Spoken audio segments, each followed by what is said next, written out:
सरकारी जमीन को कब्जे से मुक्त करने के लिए बंगाल सरकार का बड़ा कदम। বেশ কিছুদিন ধরে লক্ষ্য করছি, আমি রাস্তা দিয়ে গেলে যদি আমি দেখি কোথাও এনক্রোচমেন্ট হচ্ছে, যখন হচ্ছে সঙ্গে সঙ্গে কেন আমরা অ্যাকশন নিচ্ছি না? কেউ টাকা খেয়ে, কেউ টাকা খাইয়ে, এবং একটা মাল্টিপল ইন্টারেস্টেড গ্রুপ, তারা এগুলো করছে টাকার বিনিময়ে। কিন্তু তারা ভুলে গেছে রাজ্যের আইডেন্টিটিটা এটাতে নষ্ট হচ্ছে। মানুষ যদি উন্নয়নে কাজ না পায় তাহলে সেই মিউনিসিপ্যালিটি রাখার দরকার কি, সেই पंचायत रखा दरकार। अब राज्य सरकार एक नई पहल के तहत यह पता लगाएगी कि किस इलाके में कितनी सरकारी जमीन है और वह जमीन किस विभाग के अंतर्गत आती है। इसके लिए बांग्लार भूमि पोर्टल पर सारी जानकारी उपलब्ध कराई जा रही है। इस डिजिटल पोर्टल की मदद से अब आम लोग भी सरकारी जमीन से जुड़ी जानकारी देख सकेंगे। अगर कोई जमीन को गैर कानूनी तरीके से बेचने की कोशिश करता है तो खरीदार पहले से ही सतर्क हो सकेगा। यह प्रक्रिया शुरू की गई है।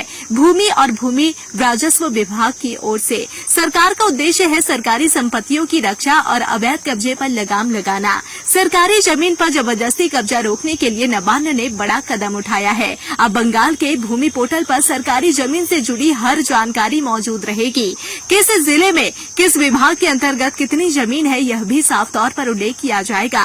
इससे अगर कोई सरकारी जमीन को कब्जा कर बेचने की कोशिश करे तो खरीदार पहले से सतर्क हो सकेंगे।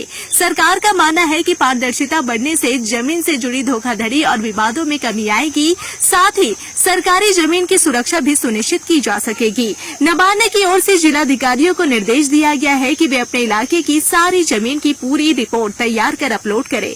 भूमि पोर्टल को नियमित अपडेट करने की भी बात कही गई है ताकि किसी भी तरह की जमीन हड़पने की कोशिश तुरंत पकड़ी जा सके। यह कदम विशेष रूप से उन मामलों पर रोक लगाने के लिए उठाया गया है जहां माफिया या दलाल सरकारी जमीन को फर्जी दस्तावेजों के जरिए बेचने की कोशिश करते हैं। अब आम नागरिक भी पोर्टल पर जाकर जमीन की जानकारी जांच सकेंगे और फंसने से बच सकेंगे।